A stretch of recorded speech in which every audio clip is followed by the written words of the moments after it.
All right, so we're diving into a game that went really beyond your typical rivalry night. Oilers versus Canucks, end of a brutal 8-game road trip for the Oilers, and things got a little heated, to say the least. Yeah, high stakes, even higher tempers, it seems like. We've got controversial plays, we've got possible suspensions, the whole works. So the Oilers were actually on fire coming into this one. They'd won 8 of their last 9. Wow. You'd think they'd be running on fumes, but they were actually leading the NHL in shots on goal per game. Oh, wow. But here's where it gets interesting, right? The Canucks, who were on a losing streak themselves and at the bottom of the league in shots, actually outshot the Oilers in this matchup. See, that's fascinating to me because it really makes you wonder if the Canucks had like a specific strategy in mind. Yeah. You know, maybe they were forcing the Oilers to take those long-range shots, clogging up the middle, making them work harder for every inch of ice.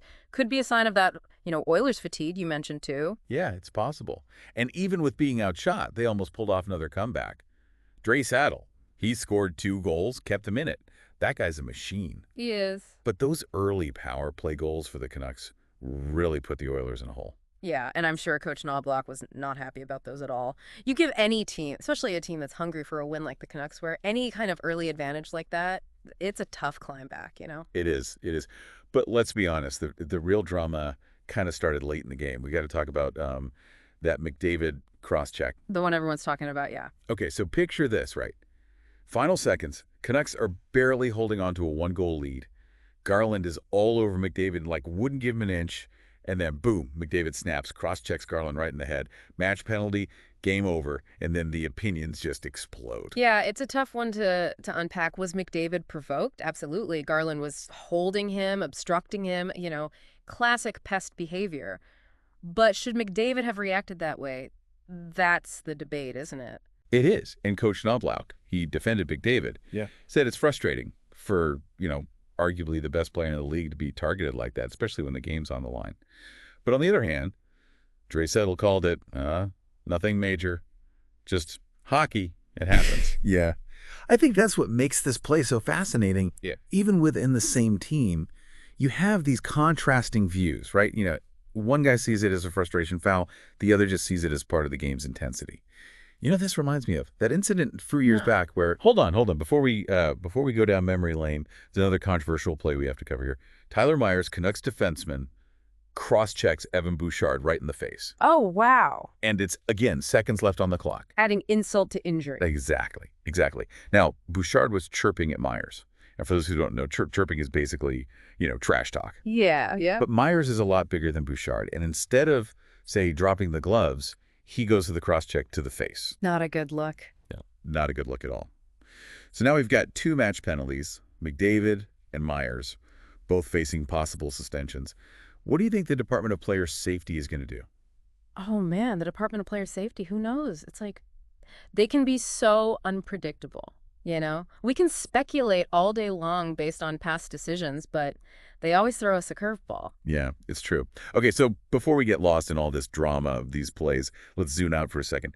The Oilers, they just finished this insane road trip. 8 games, 8 cities, 4 time zones. Brutal. And they went 6-2. Wow. Playing .750 hockey across a continent, that's incredible. Really speaks to their mental toughness, their preparation. They weren't just surviving the trip, they were thriving on it. And they actually closed the gap with the Vegas Golden Knights in the Pacific Division during that stretch. They ended the trip tied for first place. Which, that makes these final games even more critical, right? Both the Oilers and the Canucks are fighting for playoff spots. Every point matters. Those potential suspensions, that could have a huge impact. Absolutely. What do you think about, stepping back, what do you think about those controversial plays? Yeah. What kind of message do you think the NHL should be sending? That's a good question, and I think it opens up this whole conversation about physicality in the game, and player safety. When does a hard-fought game cross the line? Where do we draw the line between letting players police themselves and actually stepping in to protect them? It's a tough question. It's complex, and I bet you, the listener, has some thoughts on this too, right? If you were in charge of the Department of Player Safety, how would you handle these 2 plays? what kind of message would you want to send? Think about that for a minute, because we're going to dig into the implications of all this in just a bit. Yeah, it is a real head-scratcher. You try to balance the intensity of the game with player safety. It's tough. But, let's not lose sight of what the Oilers did on that road trip. I mean, to play .750 hockey with that schedule, 8 games, all those time zones, it's a testament to their resilience. Don't you think? Totally. Yeah. It's mind-boggling, really, how they kept up that level of play, especially when you consider they were battling back from deficits in a few of those wins. I think that says a lot about their ability to handle the pressure. Absolutely, yeah. Different opponents, different arenas, and they're still finding ways to win. I think that suggests that they've got, a certain level of adaptability, a depth of talent, too. It's Yes, not Ben. just the star players. Right. And speaking of that depth, even when McDavid had a quieter night by his standards, guys like Draisaitl, Nugent Hopkins, they stepped up. And I think that kind of balance is, it's crucial for a championship contender, wouldn't you say? Oh, absolutely. It's not a one-trick pony, right? I mean, I think this game against the Canucks, even though it was a loss, I think it might have revealed some areas they can fine-tune. Oh, interesting. Like what? Tell me more. Well, for example, I think the Canucks managed to expose some gaps in their defensive coverage at times. Remember how we were talking about how the Oilers were outshot in this game? I think some of those shots, they came from high-danger areas, not just from the perimeter. I think it suggests that they might need to tighten things up a little bit in their own end, if you know what I mean. Yeah, that makes sense. Especially that if they're going up against teams with strong forechecking lines in the playoffs, and those late penalties, I mean, that's going to be a concern for Coach Knobloch as well. Right. Letting those emotions get the better of them like that, they could easily cost them a game in a tight series. No question. Playoff hockey, it's all about discipline. It's about staying composed. Even when things are going crazy, those penalties could end up being a valuable lesson learned, for sure. Yeah, for sure. And speaking of lessons learned, this win for the Canucks, this has got to be a huge confidence boost for them, wouldn't you say? Yeah, I mean, beating a team like the Oilers, even a tired Oilers team, it shows they've got the grit to compete. Absolutely. And you got to remember, they were on a losing streak going into this one. To snap that streak against the division leaders, big statement. Yeah. Huge, huge statement. But they also had that questionable play for Myers. That cross-check on Bouchard, it's not something you want to see. Especially with the game already decided, it raises some questions about their decision-making under pressure. Yeah, absolutely. It's a fine line, playing with an edge and crossing the line. I think the Canucks, they're going to need to find that balance if they want to make a serious playoff push. They need to channel that intensity, right? But without jeopardizing their chances with those unnecessary penalties. For sure. Now, I know we were talking about the Department of Player Safety before and how unpredictable they are. But just for fun, let's put on our commissioner hats for a second.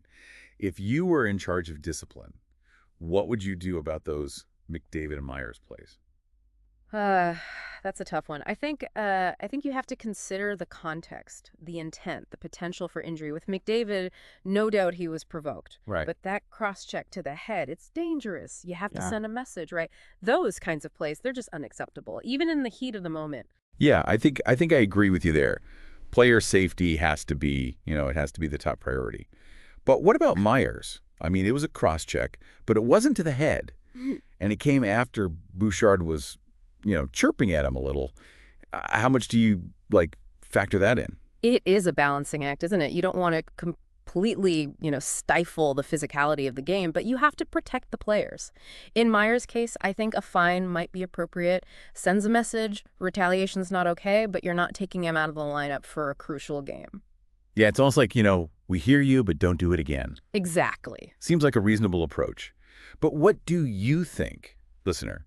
What kind of punishment would you hand down? We'd love to hear your take on this. That's what makes these conversations so interesting, right? Because it's not always black and white. There's a lot of gray area, especially when you're talking about discipline in hockey. Yeah, there really is. And, as we look ahead to the final stretch of the season, these decisions from the Department of Player Safety could have, major ripple effects, not just for the Oilers and Canucks, but for the whole playoff picture. Think about it.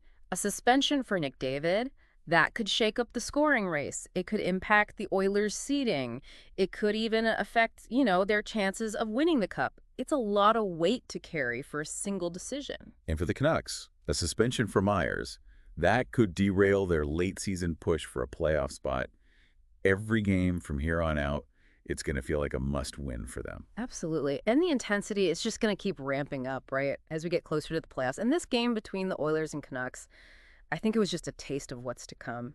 That passion, that physicality, those controversial plays, it was all there. It was. And speaking of that passion, you know what I found interesting?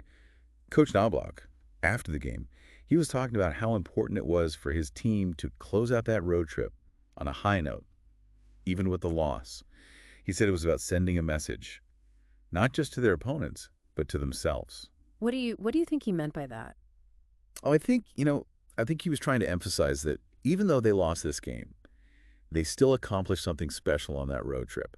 I think they showed that they can compete with the best, even when they're not playing their best. Yeah, I think that's a great point. It's about building that belief, that resilience. You know, the kind that carries over into the playoffs. They might have stumbled in this game, but they're still in a strong position, right? They are.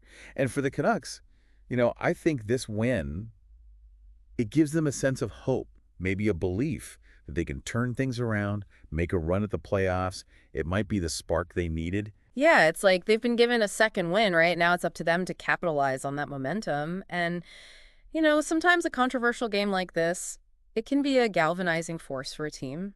You mean like it can bring them together? Give them a common enemy to rally against? Exactly. It's like they say adversity reveals character, right? Okay. We'll see how both these teams respond to the challenges ahead. For sure. I can't wait to see how it all unfolds. Me neither. And, this whole discussion about player safety, I think it's a reminder that this game is constantly evolving, What was acceptable 10 years ago might not be acceptable today. And I think it's important to keep having these conversations, to ensure that the game is safe, enjoyable for everyone, on the ice and off the ice. Well said, well said.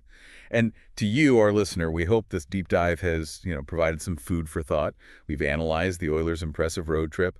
We've dissected those controversial plays, and we've explored those broader implications of, player safety and discipline. But we're not done yet. We still have to delve into what these potential suspensions could mean for both teams moving forward and how the rest of the league might react to these events. So stick with us as we continue to unpack this fascinating story. It's amazing, right? One game, and we're having so many different conversations. We've got the Oilers road trip. We've got this playoff race that's heating up. And now we've got these potential suspensions, right, hanging over. Yeah. McDavid and Myers. It's like a whole season's worth of drama in 60 minutes. Yeah, it shows you, how much weight every game carries. Every play, even, it can have these ripple effects. It goes way beyond just the final score. Right. And speaking of ripple effects, those potential suspensions, let's dig into that a little bit more. If McDavid gets suspended, even for a game or two, that's a massive loss to the Oilers. Offensively, he's their engine. How do you see them adjusting? Well, they've still got a lot of firepower, even without McDavid. Right. Draisaitl, he's a Hart Trophy candidate. Nugent Hopkins, he can carry a line. But you're right, losing McDavid, it would force them to shuffle things around, maybe rely more on their depth players. It would be a real test for their coaching staff. Yeah, it would.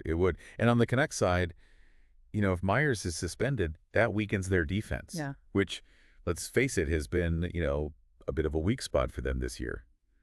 It seems like every time they take a step forward, something pulls them back. It's almost like, they're fighting against their own history. They have this reputation, right, of teams that can't get over the hump, prone to those defensive lapses, especially when it matters most. This Myers situation, it feeds into that narrative. Right.